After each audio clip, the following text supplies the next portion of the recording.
Hey,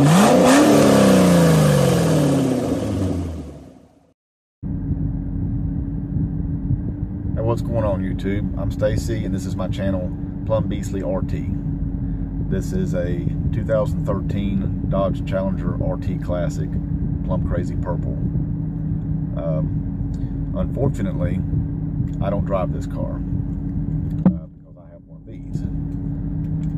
This is a blind stick. I'm legally blind and can't drive anymore. But my wife drives this car, which I'll be introducing to YouTube shortly, because you're going to be seeing a lot of her. But she don't hold anything back. She drives it probably the same way I would drive it. Actually adds probably a little bit of extra factor of excitement or fear, however you want to word it. But it's a lot of fun. And anyway, I just wanted to introduce myself. I'm probably going to shoot a little video here. Today's Thursday, and Beastly gets a thorough washing on Thursdays. And I'm probably going to shoot a little video about some of the things that I do that, you know, some people probably find unnecessary and all, but I mean, this is my day to spend time with the car. I mean, I really enjoy this car, and always wanted one. I used to have a 73 Dodge Charger when me and my wife were dating, and well, for 20 years she drove a minivan. All of our kids, you know, we required a minivan. We have 4 kids, and well, they're all grown up. The youngest one just turned 18, and in fact, we still have the minivan over there, but it very rarely gets driven unless we're taking the dogs to the beach or something. But anyway, I actually shot a little bit of video last night. I went out to a bar about 30 minutes west of Jacksonville and played some music. I play guitar, sing, but anyway, we went out there last night, and I shot a little video introducing my wife on the way there and back. And anyway, so I'm gonna get at it. See you shortly.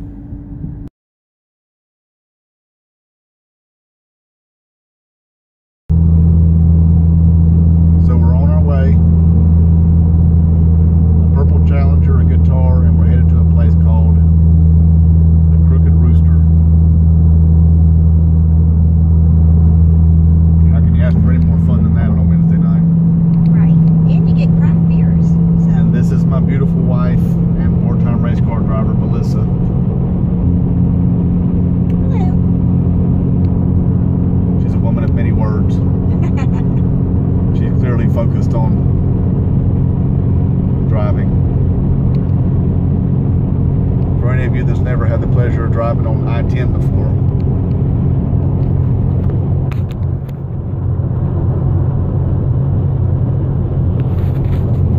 you're not missing anything at all. So I thought I'd take this time to introduce you to Melissa. Hello. And we'll see you when we get there.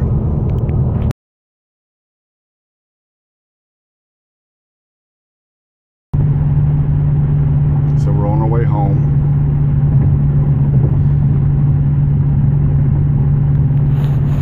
What happens tonight if an orange Camaro pulls up beside you at a red light and revs its motor up? You don't play with it, you just let it go on. Wrong answer.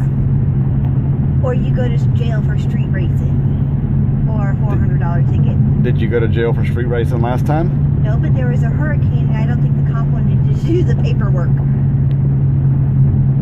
be honest with you.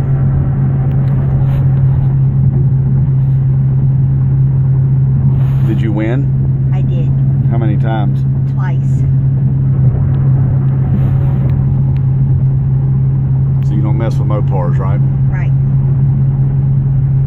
Mopar, no car. That's my girl.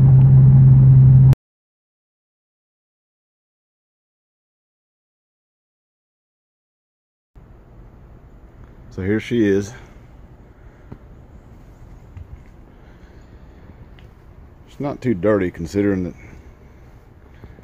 it's been a week since I gave it a bath, and it's made a trip to Orlando and back, which is, you know, about 180 miles from here. But nonetheless, it's her day for a bath, and she's gonna get a good one. Now the first thing that I always start with is getting down here and spraying out fender wells really good, and as far back as I can reach, everything back there, and the underside of the car as far as I can reach with my hand and with the hose. That's one of those things that nobody sees it, but I know it's clean.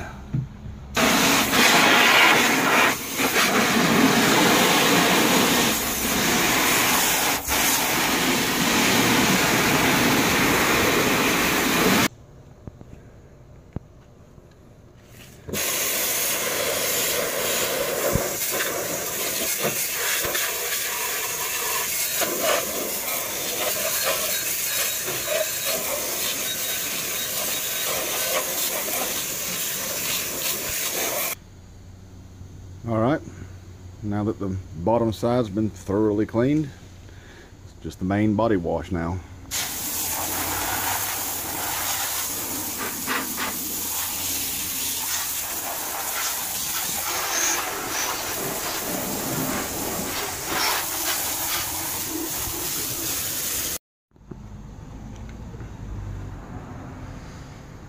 Alright, now everything's been soaked, wiped down good. When I'm using the sponge, I generally try to go in one direction all the time, because just by chance there might be some piece of debris or something. I don't want to put swirls in my paint. At least it'll be a straight scratch, I guess. But generally, I don't worry about it too much. I guess one of the things you learn by being visually impaired is that you do a lot of things by hand. So as I'm spraying the car off, pretty much do an inspection all the way around it with my hand, so it kind of gets a pre-wash, and just to make sure that I'm not leaving anything on it that's going to put scratches in it. So anyway, see you shortly.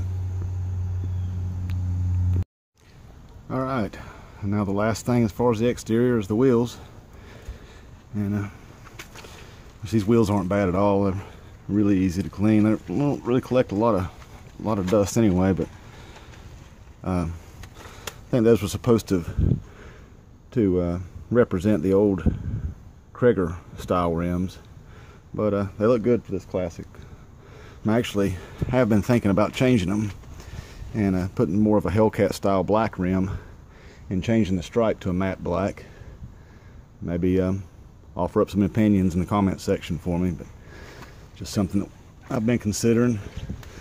This stripe back here, my dad actually made for me. I went and matched up the vinyl. The stripe used to stop right there at the RT, and to me it just looked incomplete, and it kind of changed the whole dynamic of the lines of the car. So we picked out a design, and he has a vinyl cutter, and we basically put together a design and finished it out. And to me it looks a lot better like that.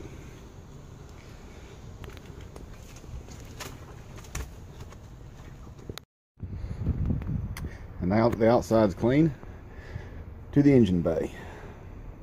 I always like to give it a good wipe down, get all the dust and everything off of it. I figure if it's always clean, it'll never be dirty, right? But yeah, everything wiped down. It actually stays pretty clean in here all the time. I think I've got this hood seal right here. If you can see that, broken right there. I got to replace that. I found one on eBay for about 30 bucks. About once a month I pull this engine cover off, clean underneath it, but it generally stays pretty clean. A little bit of dust down there. Or after having an oil change, I pull it off to check and make sure that the guy didn't dump oil all over the side of the motor, because that's happened to me one time before, and that's from the Dodge dealership.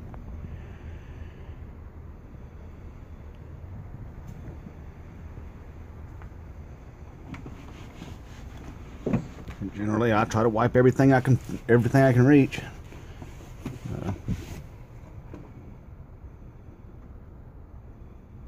And I don't know if anybody's really noticed one, but the engineers at Chrysler had their priorities straight, and they decided to put beer holders in the engine compartment.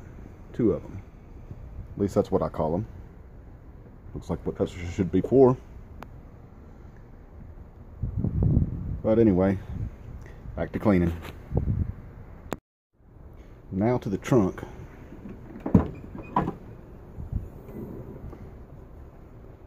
One thing about these trunks is they're massive. That can't be overstated enough, and I'm sure the Chargers are probably the same size, but these trunks are huge, and you can literally pack for a weekend vacation at Disney World, take the whole family down there, and be comfortable doing it.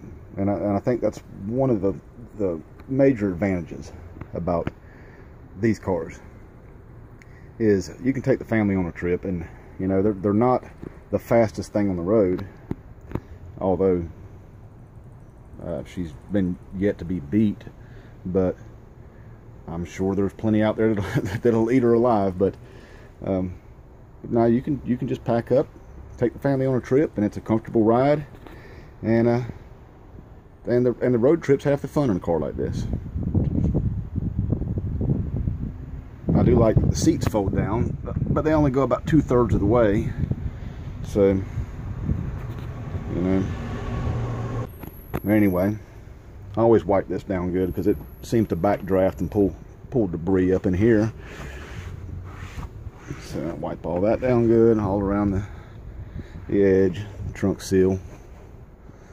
But and Beastly usually gets waxed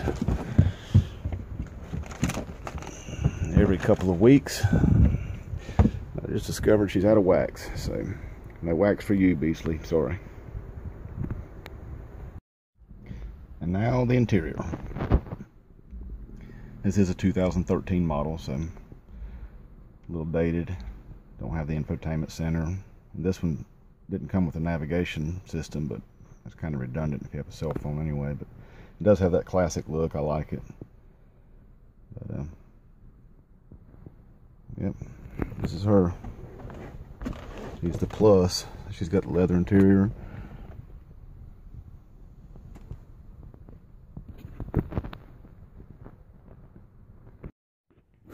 Now, something else that I do as part of her weekly bath is recalibrate the gas pedal, which I know a lot of people have talked about that, but I'll go ahead and cover it again.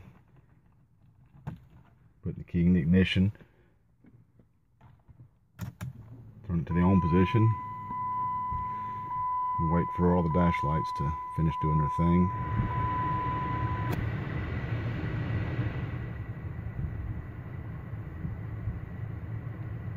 Supposed to wait for that lightning bolt to go out. Once that goes out, you mash the gas pedal down to the floor, hold it for 20 seconds,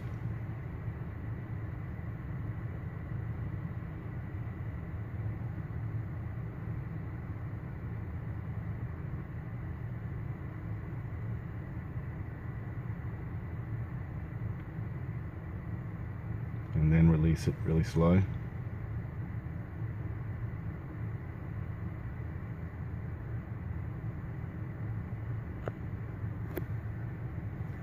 And you turn your key back off and start it up.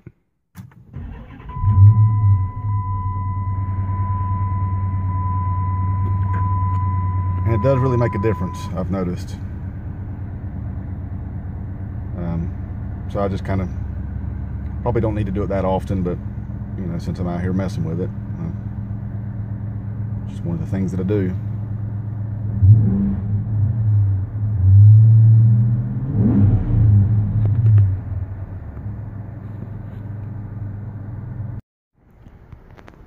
And there she is, guys and girls, about as clean as she can get without a lift or a rotisserie. Although I didn't get to wax her this week, that'll be next week.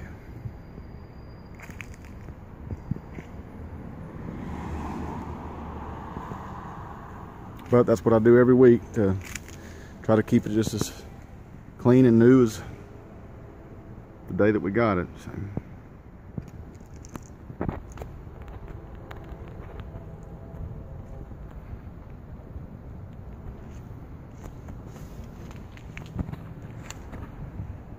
She is beautiful.